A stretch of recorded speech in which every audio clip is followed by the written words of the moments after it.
this is a treat. Foster, Hirsch, and I are here with our esteemed guest, Alice Quinn.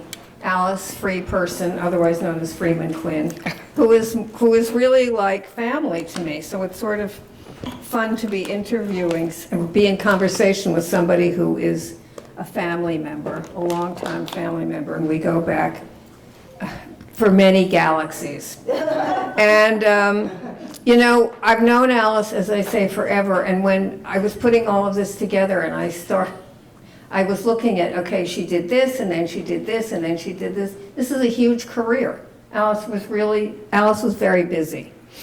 So, among other things, I just want to say Alice put this book together called Together in a Sudden Strangeness, which is from the Pablo Neruda poem. And this was about poets responding to COVID, to the pandemic. And when I was reading the poem from which the title comes, I thought, we're living here, it's the same thing, Together in a Sudden Strangeness. I will not read the poem, though I was going to, but I won't. But I will say that it is said of Alice, in the eyes of the American literary world, Alice is a national treasure, beloved for her extraordinary knowledge of, passion for, and devotion to poetry. And that was said by Himiko Hahn, who was the president of the Poetry Society, for which Alice was also its president from 2001 to 2019, where Alice was, I call her the Sol Hurok of the poetry world, because Alice put on 700 programs. 700, and these were like big programs involved with multi-arts involving musicians and artists and actors, etc. And 40 a year. And, but Alice and I go back and begin at Alfred A. Knopf, otherwise Alfred A. Gesundheit. And so it's not going to be This Is Your Life, but one of the main people that Alice and I worked with, Alice worked with her, was a woman called Nina Bourne, who was the great national secret of Alfred Knopf. She was ostensibly the advertising manager, designer, head of advertising for Knopf. But Nina was a genius and was a sort of leprechaun magician. And one day, I said to Nina, can I just sit and watch you? Can I just sit basically at your feet? And she said, well, just work with me, lovey, you'll learn. And I did. But Alice worked with Nina as her assistant for many years. For almost 4. 4 years. And, you know, do you want to sort of describe Nina? I'd be curious to know if you had to think about what you learned from Nina. Well, Nina everything she said was so fresh and original. And so her thoughts were so considered, but her articulation was so spontaneous. You know, it just came out. And I thought that, you know, I didn't keep a notebook of the things that she said, but when I'm on my bicycle sometimes, a whole ribbon of talk from Nina will come forward. And I thought maybe an interesting way to introduce you to her genius would be to quote one of her ads for Eloise, because that was 1955, and she was at Simon & Schuster, and they were launching Eloise. And Nina had published a number of light verse poems at the New Yorker, and had gotten to know Catherine White, who went over her poems and improved them, actually. Nina was very grateful to her. So anyhow, I remember Nina quoting somebody, I don't think it was in the ad, but she said Eloise was a book for precocious adults. And so she had 2 major ads in her campaign. What every literary critic should know about Kay Thompson's Eloise. Eloise is a little girl who lives at the Plaza Hotel in New York. She is not yet pretty, but she is already a person. Henry James would want to study her. Queen Victoria would recognize her as an equal. She knows everything about the Plaza. She is interested in people when they are not boring. The Brooklyn Dodgers would want to have her on their side. She has inner resources. That was a Nina thing. She would always say, follow your inner voices, right? Right. She has inner resources. She's coming out November 28th. So here's where the poet Nina comes in. If you are, or you intend to be my absolutely friend, at Christmas time you'll surely send a copy, please, of Eloise, the book that Noel Coward adores, that Vassar seniors buy in fours, that Bennett Cerf has called a winner that charms Cornelia Otis Skinner, that J.P. Marquand is devoted to, that makes Kay Thompson glad she wrote it to, that life emblazoned in its pages, that everywhere the current rage is. So when you choose a gift from me to put beneath my Christmas tree, do not give me gems or paste. Mink is scarcely to my taste. Please, no caviar, please, oh please. What I want is Eloise. And there's something else that Vicki put this fabulous book together in memory of Nina, and I keep it on my night table and dip into it all the time. And Nina was close to the critic Leslie Fiedler. I think they were cousins, actually. And at SNS, again, they were launching a novel by Mordecai Richler called Cocksure. And she wrote him a letter to send him galleys. I'll just read the first paragraph, short. Dear Leslie, here's Mordecai Richler's forthcoming novel, Cocksure. Read, read, read. It is such a gorgeous, visceral yawp of furious humor as I've never, across my heart, seen the likes of. I, whose heart and mind were constructed in the 1930s, had to glue myself together after I finished it. And it was only after I was sure that all the little pieces of me were back in place and in working order that I knew it was, for me, an absolutely wonderful book, thing, creation, whatever.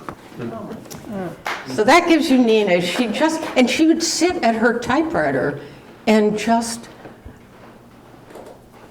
write letters like this, just spontaneously on her old Royal. She would sit at her typewriter totally, excuse me, Yeah. totally fixated on her, it was a manual typewriter, and with the yellow paper in the typewriter, and there'd be an ashtray next to her, and she would have started a cigarette, and then she'd be so focused on what she was doing, she'd start another cigarette, and there might even be a little fire next to her typewriter. That was part of my job. Of which she was oblivious.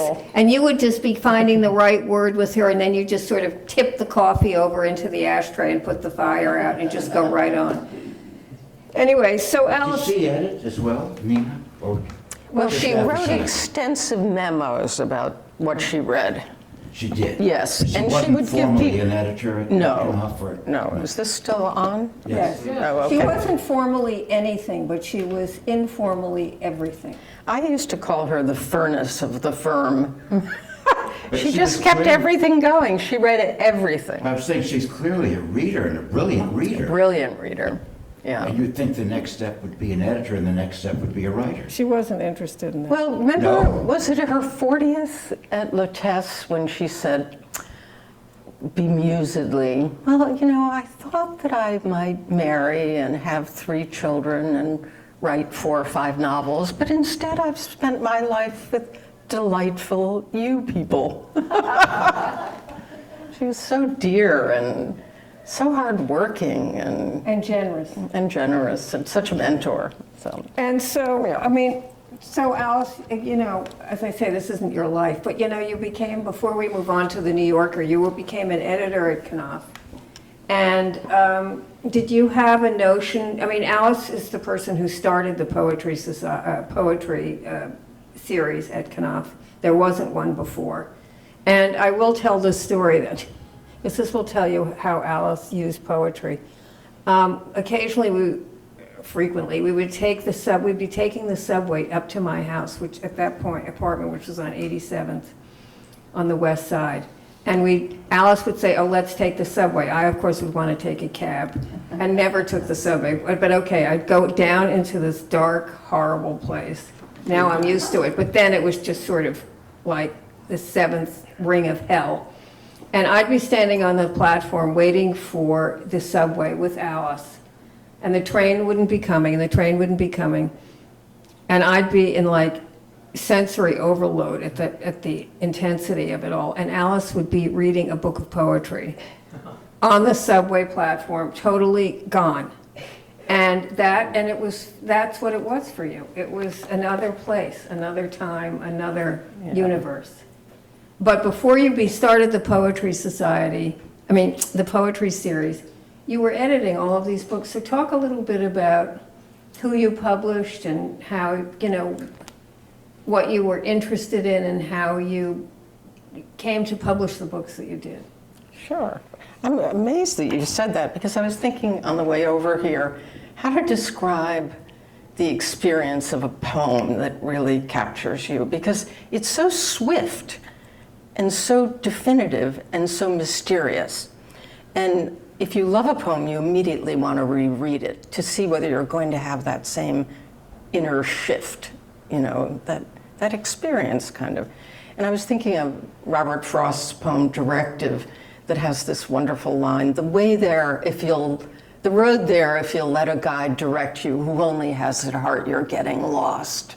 That's really a lot of what poetry is about. And so I knew that Judith Jones had published Sylvia Plath, and Knopf had published Wallace Stevens and Langston Hughes. I knew that. And I had come to Knopf through a wonderful guy named Dan Okrent, whose wife worked with me at the Vera Institute of Justice. I hadn't even thought about publishing, even though my sister worked at a kind of a business publisher, Bernard Geiss. I just didn't think about publishing. And I went to Danny's and Cindy's house, and Cindy went to bed, and we stayed up talking about Wallace Stevens until about 1 a.m. And Dan said, you should be in publishing the way you talk about books. And then there was this job with Nina. And I really had that job as long as one could have it. It was very hard for me to tear myself away from Nina. But I was falling in love with poetry, and Bob had let me publish a few books of poems, and I was apprenticed to Jane Garrett, who was a history editor. Her authors won more Pulitzer Prizes, and Nicholas made sure the New York Times registered that, than any other editor in America, in 20th century America. And so I was working with Jane on The Feminization of American Culture by Ann Douglas, The Protestant Temperament by Phil Graven, and then doing these poetry books. But I thought, we have to have more of a commitment. If we just do a straight book of poetry here and there, the salesman won't get used to it. So we started a series, and Bob let me do 4 books a year. And they were almost all debuts, with the exception of Mae Swenson, whom you had met at a writers' conference, and I loved her work, and we published the last book of hers published in her lifetime. But anyhow, the books started taking off and winning a lot of prizes. I was very surprised, because I was just reading hundreds of manuscripts and making these decisions based on how I felt. It was a big deal that Knopf was starting this poetry series, and it was not something that most publishing houses were doing at that point. No, but most publishers had kept up beyond Sylvia They might Plath. publish 1 or 2. So Bob felt that the last poet. This is Bob Gottlieb, by the way. Gottlieb. The last poet he had really read deeply was Wallace Stevens. But when we were working together at the New Yorker, Bob's memos in response to my opinions on poetry were totally brilliant. He was just such a complete reader. And he devoted himself a couple of hours every weekend to reading the poems that I presented to him and writing pretty lengthy responses that were a complete joy to me to read. So anyway. But who did you publish? We published Amy Clampitt. That was a huge success. It was her debut. She was 63 years old. And she'd worked at the Audubon Society. And Howard Moss at the New Yorker had published 3 or 4 of her poems that I noticed and loved, one of which was the title poem for her book debut volume, The Kingfisher. And her voice was so new that people were responding to it as if she were 28 years old and she was 63. And the title poem was about a love affair that was falling apart after decades. And still people felt she was 28 or 27, you know. And Sharon Olds was a big fish, and Katha Pollitt won the national book. Didn't you discover Sharon Olds? Yeah, I would say Judith and I both did, because we were very drawn to her first book, Satan Says, but we didn't really have room on the list for a couple of years, because very quickly somebody comes back with a second book and a third book. That's why you really have to be careful who you choose. It's not like the New Yorker where you're saying to individual poems and to individual poets, yes, yes, no, yes, yes, yes, no, no, no. You're signing up somebody you hope for life. And when you were reading poems that came to you, did you function the way you did as an editor if you're doing nonfiction? Does a poetry editor edit? Because I don't know, do you actually make editorial suggestions, or do you fall in love with the voice and you accept everything? Does that make sense as a yes, question? it does. In fact, I signed up a wonderful poet named Lucy Brock-Broido, and my immediate successor at Knopf when I went to the New Yorker was Harry Ford, who was my idol. He had first published James Merrill and W.S. Merwin in the 50s at Knopf. He was a good friend of Alfred's son, Pat. And when Pat fell out with his father, Pat and Harry Ford founded Athenaeum, and he brought all of his poets. So when I was at the New Yorker, Macmillan bought Athenaeum. They took Harry out to lunch, and he was a great designer, and they said to him, you know, we really have quite a number of excellent designers at Macmillan. They didn't know that he was the premier poetry editor of the mid-20th century. You know, the only other person who was close to him was Bob Giroux, who published Bishop and T.S. Eliot. So anyway, I took Harry out to lunch and said, you have to take up this mantle at Knopf, because I've got this perch there, and we've launched 20 or 25 careers of poets. But if you bring Mark Strand and James Merrill and Mona Van Dyne and Deborah Diggs, and it'll be a mansion for poetry. And that's what he did. He created that. And then Deb Garrison, who was my colleague at the New Yorker, followed Harry when he died. And the list is now one of the best in America. Sorry, but the original question, which fascinated me, was, do you edit? Oh, yes, forgive me, Foster. Forgive me. Yeah, you know what?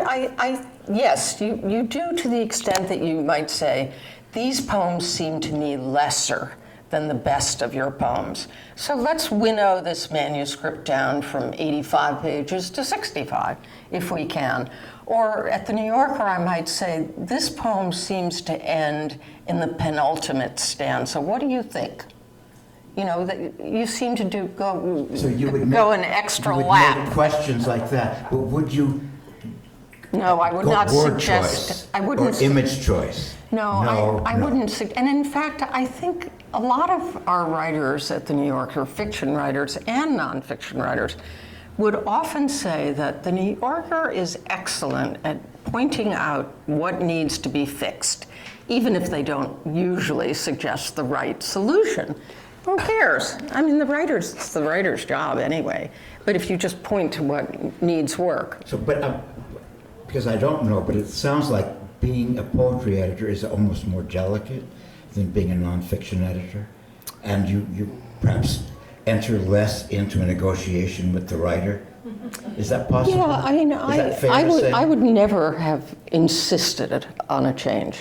I just would not have insisted on it. No. And I think that if you love someone's work, they trust you mostly. And it would be a collaboration. And I wouldn't say that, of the 2,400 poems that I published in my lifetime at the New Yorker, I probably made suggestions on 85, tops. really. And how did Mr. Shawn find you? I mean, obviously you were at Knopf, you were the poetry editor. Well, I started, as Vic said, the same year. I got to Knopf in June of '72, and Vicki came in October of '72. That's when we started walking home together. And what was the question? Mr. Shawn. Oh, Mr. Shawn. Oh, I can explain this. That is because I had two best friends who were becoming fiction writers, Laurie Colvin and Scott Spencer, and I wasn't an editor. So I said, you should send your books to Vicki Wilson. So Vicki was publishing two of my very best friends and doing a great job with them. And Laurie Colvin and I used to go to a restaurant in Chelsea, and there was a waitress who was absolutely glamorous, and she used to drop the silver consistently. She was so glamorous and funny and charming, and her name was Debbie Eisenberg. And Laurie said to her, what do you do when you're not here? What do you do when you're not dropping the silverware? And she said, she was very cagey. She tried not to answer. And Laurie said, look, if you can't even answer the question, why don't you come to St. Joseph's or St. Francis with me on Wednesdays and feed the homeless ladies? Because that's what Laurie did on Wednesdays. So Debbie did that. And it took Laurie about 2 weeks to get a short story out of her. She called me and said, you have to come to the house right away. And I read this wonderful story by Debbie. And then I called her up. She came to Knopf. I said, do you have any more of these? She had 4. And they were very long stories. And I said, well, what about the New Yorker? She never told me that she was Wally Shawn's girlfriend. For 6 months, she didn't tell me. And so I called Gwyneth Cravens at the New Yorker and Fran Kiernan. And I said, Bob Gottlieb and I think these are the best stories we've read in years. I'm going to send them back to you. You'll have another chance to publish them. They took 4 stories. That was unheard of, and they were long. And we set the pub date for 1.5 years from the first meeting. She filled out the book with 3 more incredible stories. And the New Yorker had to run those 4 long stories within a year. Now that was a lot of attention. So by the time we published the book, Laurie Moore, Scott Spencer, John Updike said that he approached her stories as if it were a box of dynamite at the airport. He was so excited about them, Alice Munro. So anyway, I came to Mr. Shawn's attention without knowing it. And he called me, and he had a famous way of approaching the phone cover. He said, is this Alice Quinn? And I said, yes. And he said, this is Mr. Shawn at the New Yorker. That's SHAWN. And I've heard so much about you from my son and his girlfriend, and I was wondering if you'd like to come and meet me. And I was like talking to the Wizard of Oz. And so I was friends with Janet Malcolm, and I went to her house before the interview. I said, do I look okay? I know exactly, I had a short plaid jacket, wool, I had a long lavender skirt, and I wore a hat. I've never worn a hat to an interview. And Mr. Shawn's couch was filled with manuscripts, so I had to push everything over and sit down as if I were very prim. Well, wait a minute, when you walk, because we've never had this conversation. When you walked into the office, did he greet you like Bob? Yes, he wore a wool, kind of Belgian wool suit in the summer and the winter. He was very buttoned up. And just the total opposite of Bob. And when Bob Gottlieb came to the New Yorker, he emphasized that contradistinction by putting his chair on the opposite side of the desk and leaving the door open. Mr. Shawn's door was closed. Leaving the door open so people could witness Bob typing his letters on the old Royal in his short sleeve shirt. But that was not Mr. Shawn's way. So tell us what happened. You sat down and you had the conversation. It was like a dream. I can't remember exactly what we talked about. I'm sure we just talked about fiction writing and my favorite writers and probably some of my favorite New Yorker writers. It was 1987, I think. It was 87. You were at the New Yorker for 20 years. 87 to 86. Yeah. 86. 20 years. So you would have known 4 or worked under 4 editors, Mr. Shawn, Mr. Gottlieb, Right. Tina Brown, and David Remnick. Right, just 2 weeks of Mr. Shawn. So tell what happened. You went to, But- you thought you were going into But this other. 4 editors, and all one different from the other. Very Can different. you tell us about them? Can you tell us inside stories? Can you personalize it, or how frank do you want Sure, to be? no, I mean, I think everybody knows Curious that. to know about these 4 legendary editors. Yeah, well, immediately, just to show you, Bob's sitting and having the door open, so that he was totally approachable. And he was in the hall all the time, the way he was at Knopf. Remember Carol Janeway described him as like a character out of Rudyard Kipling on the floor with the people at Knopf when he first got there, to let them know how approachable he was. Mr. Shawn was not that. No, he was a reticent temperament, I would say. A fuddy-duddy, wouldn't you say? Well, no, Is I that wouldn't fair? say, You wouldn't say that. after reading the Lillian Ross book about their lifelong affair, I don't know. He wasn't so buttoned up after all. After 5. Yeah. But I felt for him. I loved Bob. And I went to Paris before I went to I was hired in November and was going to start in January 1. Bob came 2 weeks after I was there. But I looked forward to him. I was crushed on behalf of Mr. Shawn, of course. He was fired. He was fired. I don't know if people know this. And he was 87, and everybody was up in arms. And they have an exhibit of 100 years of the New Yorker at the Public Library. And the New Yorker, no one officially left in the papers, the New Yorker papers, which are 2,500 boxes, believe it or not.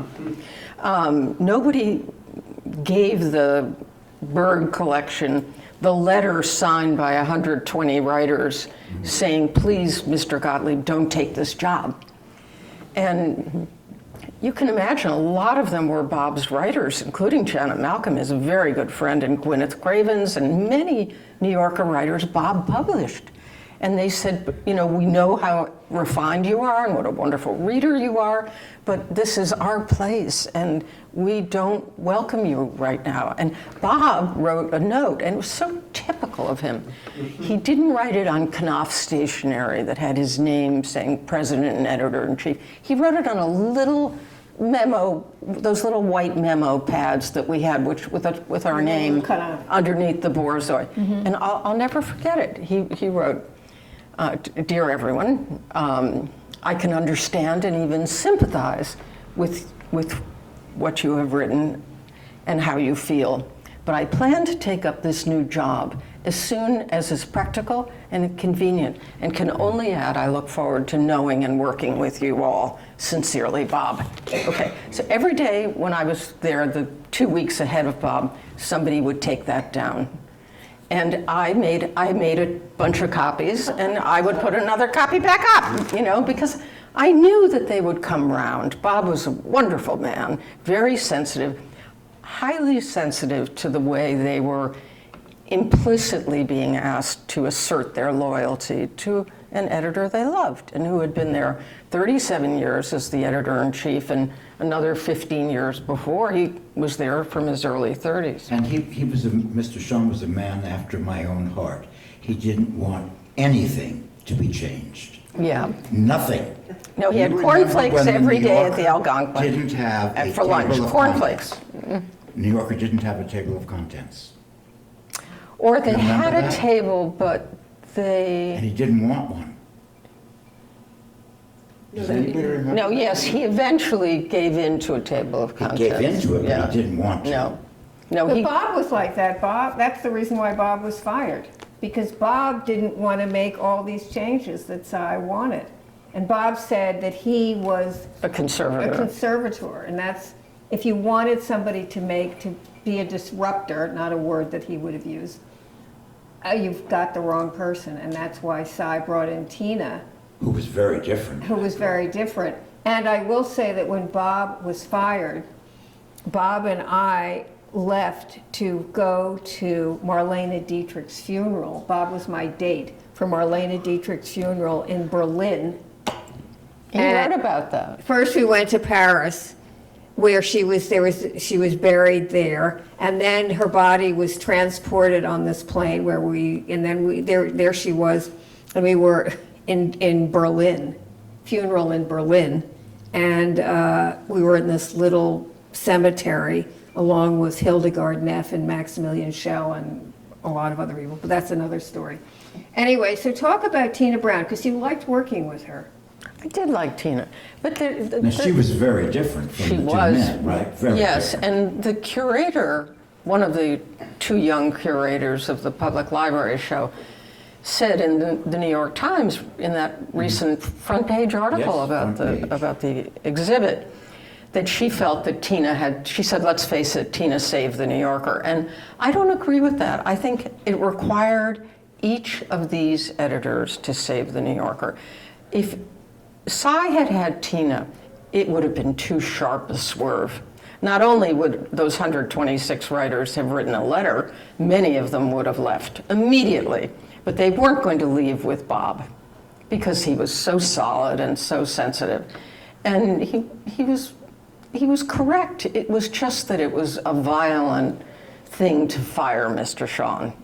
But Cy didn't know what to do. He felt that Mr. Shawn viewed himself as Verdi, that his genius would keep growing, and he was kind of at his wit's end, and then Tina came, and the thing is, Tina was a lot of fun, but she also enjoyed being very provocative with the readership. For instance, after Crown Heights, she had a cover with a Hasidic man kissing a black woman. Well, we were picketed at the New Yorker for that.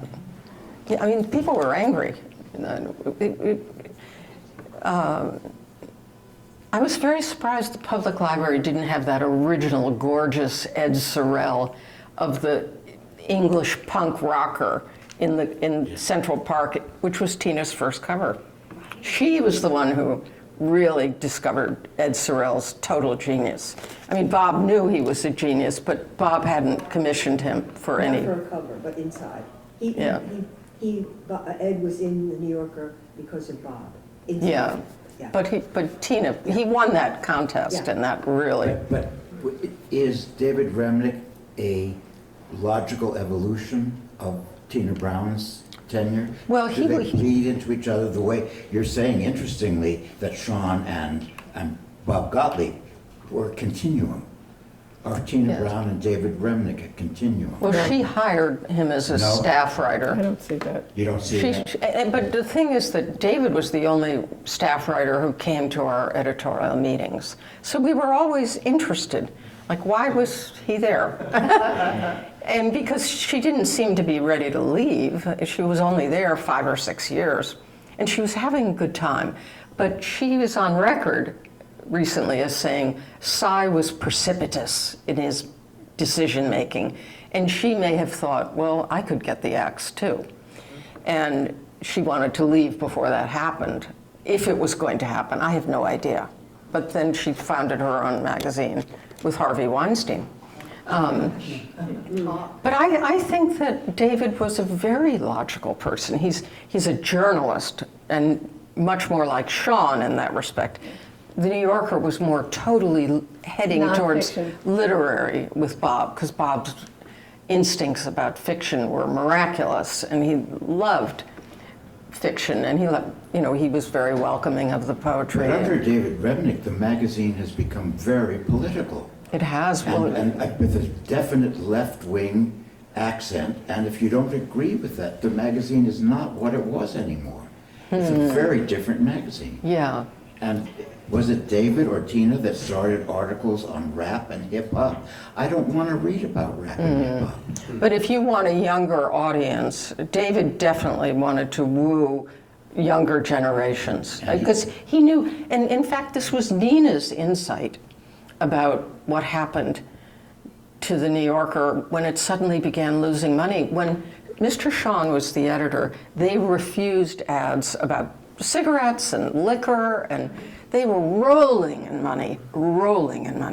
And when Cy Newhouse bought, they started conducting surveys, and it was Nina's brilliant insight that once they found out that the readership was older through these damn surveys, that then Sci started getting very anxious about where was it going if the readership were in their 50s and 60s in the 70s. And so that precipitated. They courted a younger, hipper audience? Well, younger, Have they more kept it? diverse. You can see that David has had a huge outreach to black readers. I keep saying we, but not usually. But the New Yorker now has a lot of black writers. The poetry editor is Kevin Young, who's a wonderful anthologist who's just edited 100 Years of New Yorker Poetry, and I really think it's a great book that you'd all love. He's a natural anthologist. He organizes it around a New Yorker's day, so it starts like morning bell, and then the next section, poetry from the 1920s, lunch break, poetry from the 1930s, drink after work, 1940s, evening walk, Drink after 1950s, late shift, last train home, dawn. I mean, it's beyond clever, because poets write to each other across the decades, so these themed sections that aren't strictly chronological allow the new writers to mingle with the writers from the earlier decades, and it's really fun. Would Shawn recognize the current New Yorker? Yes, I think he would. I think he would. Part of it is that what the magazine became in terms of its politicization is as a sign of the times, of David reacting to what the world is facing. Right. And I think he felt very strongly about that, and felt that the magazine had a responsibility. Right, because he didn't, like many other editors, he wasn't vociferously against the Iraq War, and I think he regretted that. And now he's taken a very strong stance. I thought his stance about Biden was incredible. It was wildly emphatic. He was like, "You get out of this race now. It's too important."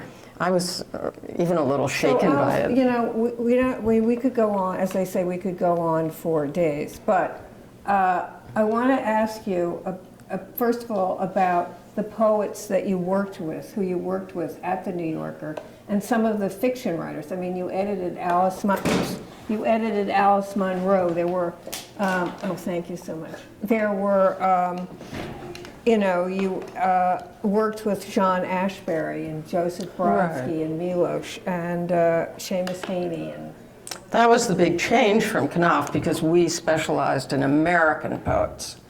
And even, this is going to sound shocking to say, but we even had a chance to publish Joseph Brodsky through Ash Green's Russian connections, and I said, he belongs at Farrar Straus with Seamus Heaney and Les Murray, and they became like a team of brothers. They were so close, but of course he later won the Nobel, and Ash didn't chide me for that, which was pretty nice.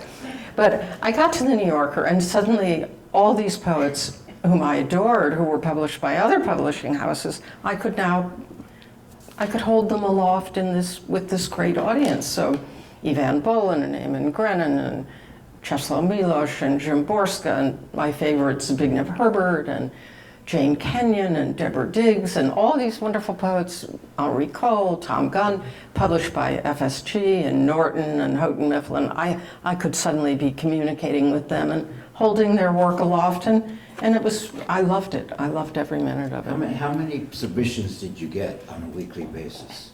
I'm sure I was so determined to read them myself that I didn't, I would go to my assistant to read a poem after I had read it rather than have her read it and bring it to me. I couldn't tell. I was just so excited about it. But I would say we easily 900 or 1,000 a week. A week? Yeah. And did you respond to each submission? Yeah, You did? We did. And I think I was pretty fast, too. I mean, I think sometimes it might take me 2 months, but now with this submittable system, it's kind of, you send it in, and if you don't hear back, it's not taken. You know, whereas I would write like sorry to disappoint. You know, if I was recognizing somebody and, you know, they'd sent work in 3 times a year or something, I wanted them to know that I was reading it, you know. So it was a personalized. Yeah, it was letter. personal. I probably went a little overboard in that direction. How many assistants did you have? I had one assistant, and I was editing profiles too, and fiction, as Vicki said. I worked with Laurie Moravic's author, and Alice Munro, Ann Close's author, and Peter Smith and John Casey, Carol Janeway's author, lots of Knopf people. And I loved it, and I worked with Joan Accacello, whose book of essays Vic published. I loved Joan's writing. And I worked with Anthony Lane on his movie columns, and I learned so much about writing from him. He's so good. What did you learn? His writing is like rushing water over brook stones. I mean, it's just, the tempo is so amazing, and The wit. the wit and the variance of the sentence length. And in fact, he got me thinking about sentences so much that one of my most popular classes at Columbia is The Beauty and Power of the Sentence in Prose and Poetry. So then I can teach poetry, profiles, essays, and fiction. Was your word the final word at the New Yorker, or did you have to go to somebody No, else I to did. get approval? I wrote an opinion, and Chip McGrath, who was the deputy editor, also wrote an opinion. With David Remnick, it was just me with David. With Tina, I made my own choices. I would say my average in the Tina years, I did it myself. But otherwise, I would say my batting average, it sounds kind of odd, but would be about 17 yeses out of 21. That's maybe 17 out of 20, you know. But then, you know, the 3rd or 4th time that I would introduce somebody saying, you know, we should leap to this poet. You know, this is an innovator. Then, you know, all of the opinions, they accrue in that folder in the mind of your reader, the way the letters at the Guggenheim accrue. So if you don't get a Guggenheim right away, tell your friends, apply again, because they keep those letters. But you had a lot of power, though, in terms of what you could David publish. used to say that to me. He used to say, you know, Alice, I don't know. You have a lot of power. And I'd say, well, I think of it more as influence. You know, I mean, I thought I was part of a team.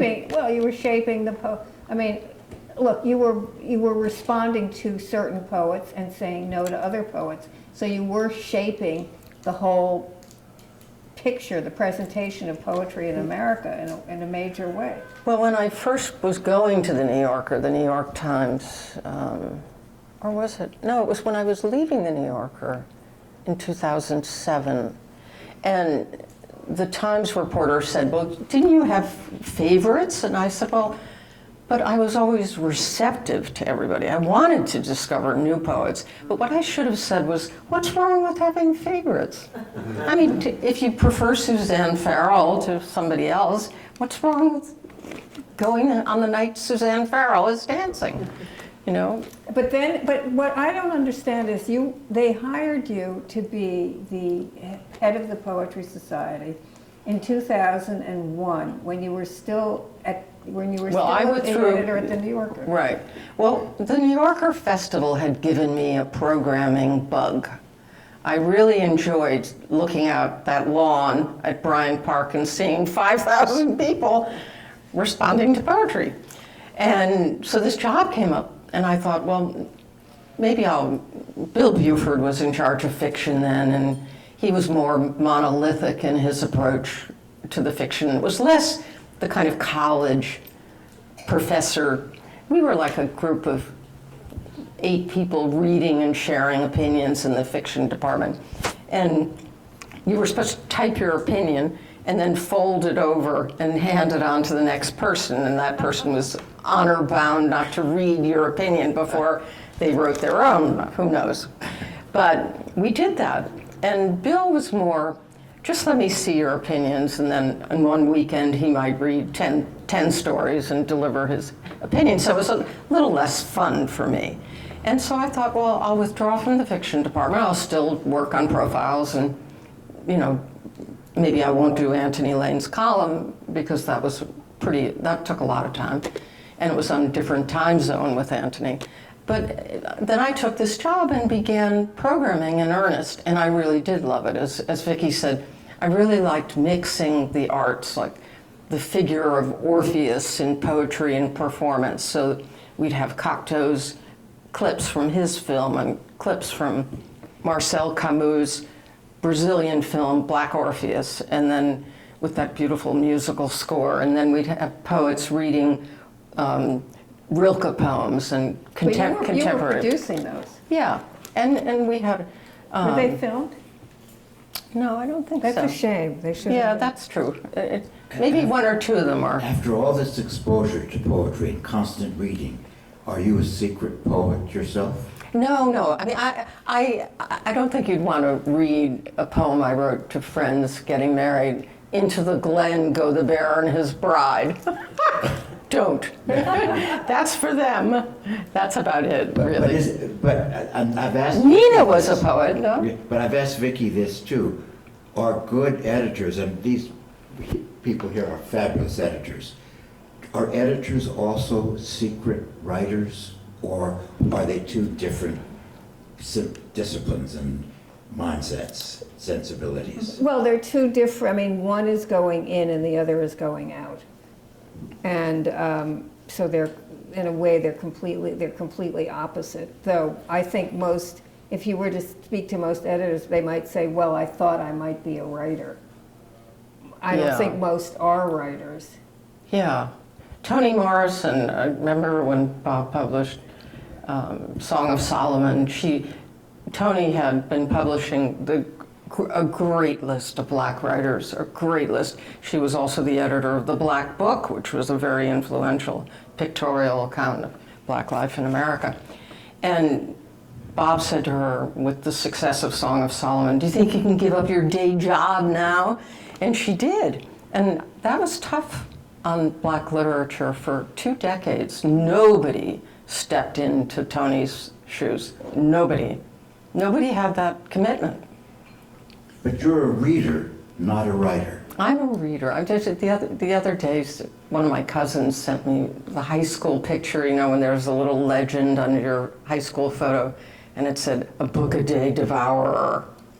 And then it said, "Sleeping Beauty," because I used to nod off, because I'd stay awake until 3 in the morning reading Chekhov and Dreiser. But I have to tell people, because there's a wonderful book, Together in a New, what is it? Together in a New Strangeness? Yeah, this one. This one, Together in a Sudden Strangeness, which is a wonderful title. And it's almost more important to read this book now than it was during the pandemic, because I read through all the We are poems. living in wow. this time now. I think they should read, push this book, Alice, because of the world that we're living in. It's so timely now. But what I wanted to say, Alice, your introduction is so beautifully written. Oh. Every word is. I'm not a writer, though. You're not a writer? I'm not really, no. I beg to differ. You know, all you have to do is hear the way Alice speaks, and you know Alice is a writer. Well, exactly. Okay, so Alice. Let's have a book from Alice Quinn. Do you want to? Well, talk a little bit about the Bishop books that the first one that you did. Well, maybe I should read one tiny poem from this. Yes. Okay, go ahead. It's a prose poem. And we ran 6 of them. It's by a Filipino-American poet named Rick Barrow, who's just so wonderful. It's tiny, it's only 10 lines. You don't have to apologize for it. During the pandemic, I knew each neighbor by one thing. The neighbors above, the baby. The neighbors below, the dog. Someone down the hall fried fish.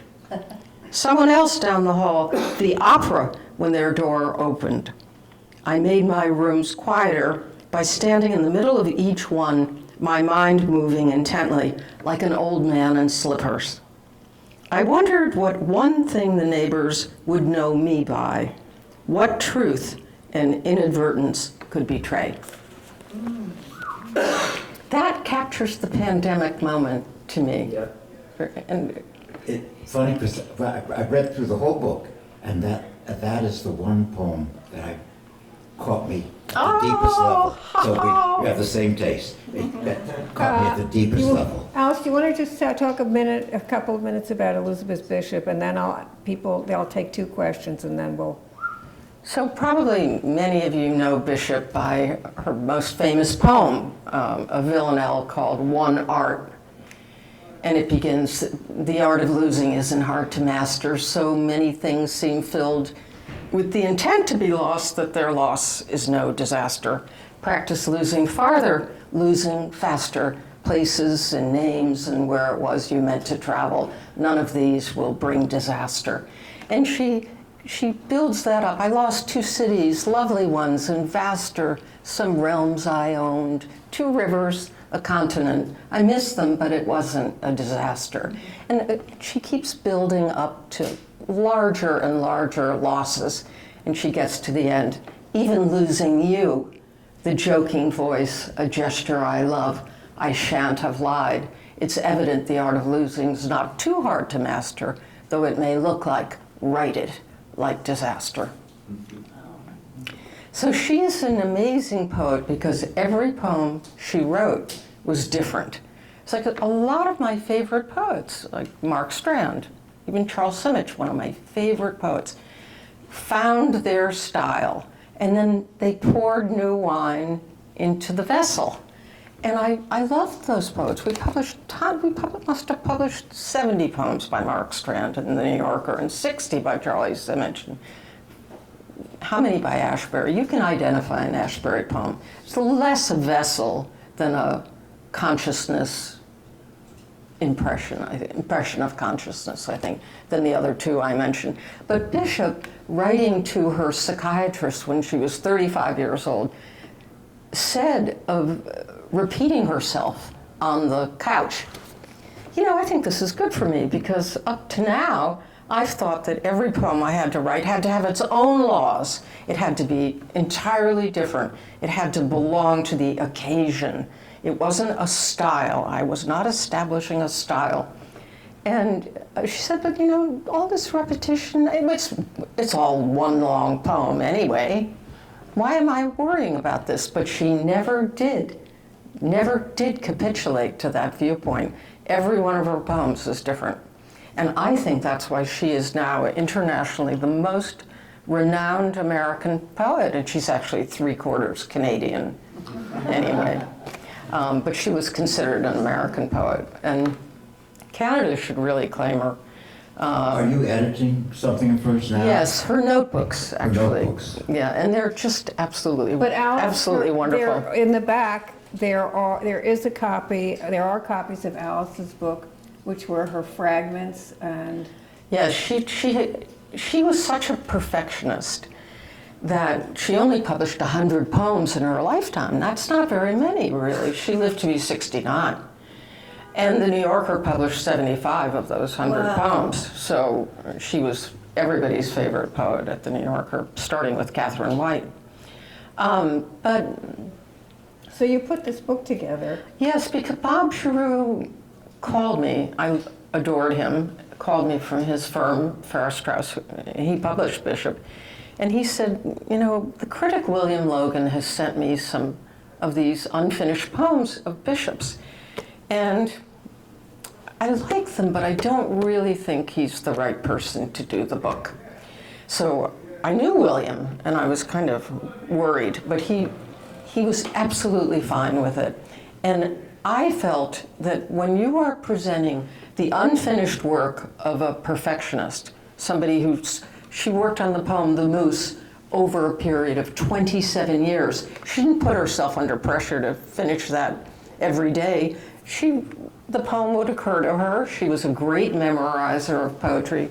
As a child, she'd been asthmatic and ill and didn't really go to school until she was almost 15 years old.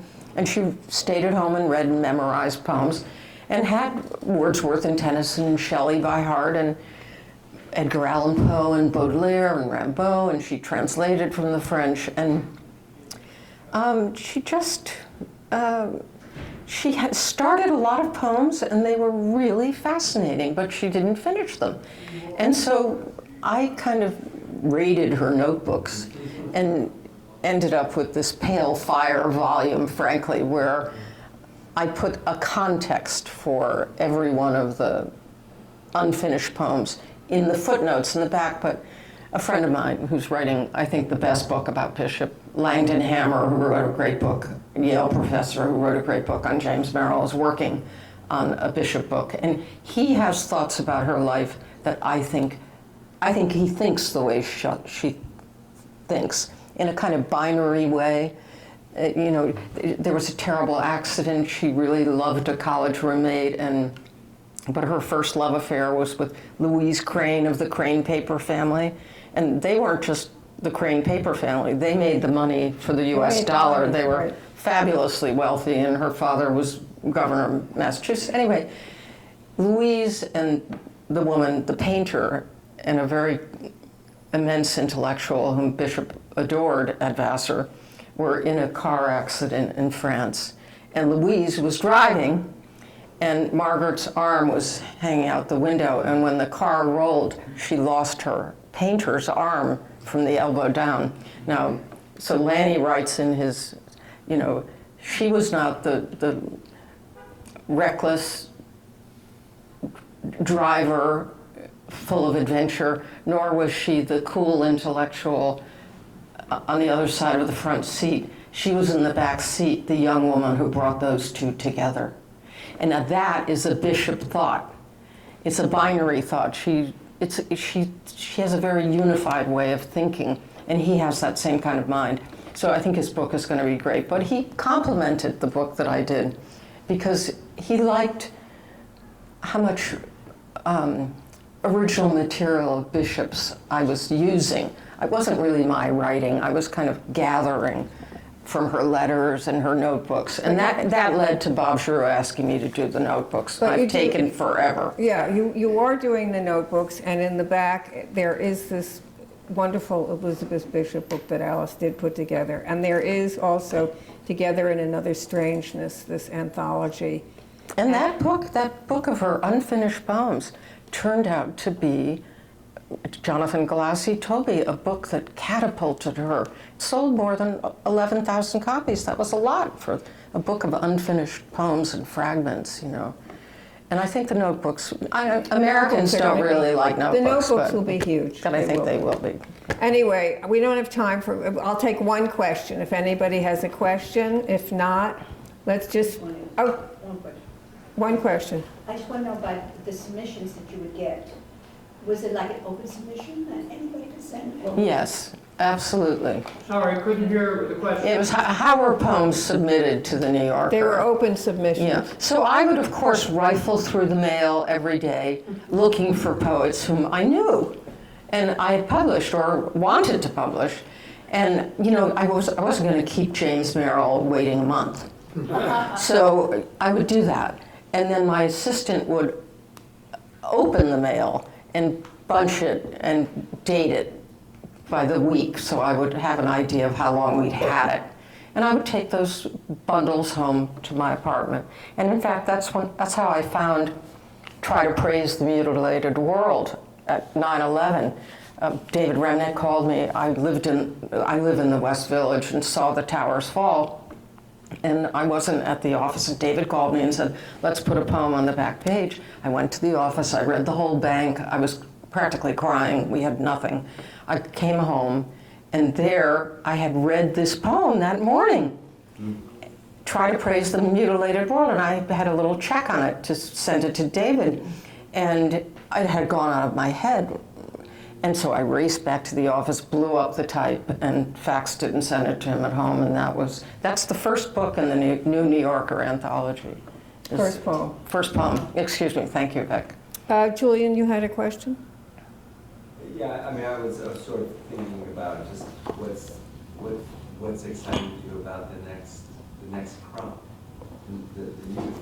Is there poetry out there that Yes, well, I teach, and that kind of crept up on me. Now I've been doing it 35 years, and I find the students, the current students, this assault on Columbia is very upsetting to me. I mean, I don't think, it wasn't fun to see all those tents on the main quad. I think that was tough for everybody. But a lot of my students now, and they're all becoming writers, and they're very expressive people. They were pandemic college students, and many of them, and they are so happy to be in school and to have be developing a cohort of fellow writers. And my classes attract fiction writers and poets and nonfiction writers. And I have a lot of writers come to class too, so I like a lot of their poems, and I like a lot of their thinking, and I think they are so brilliant and talented and dedicated, and this is a very tough time for them. Everybody, let's thank Alice for an extraordinary. Thank you, Vicki.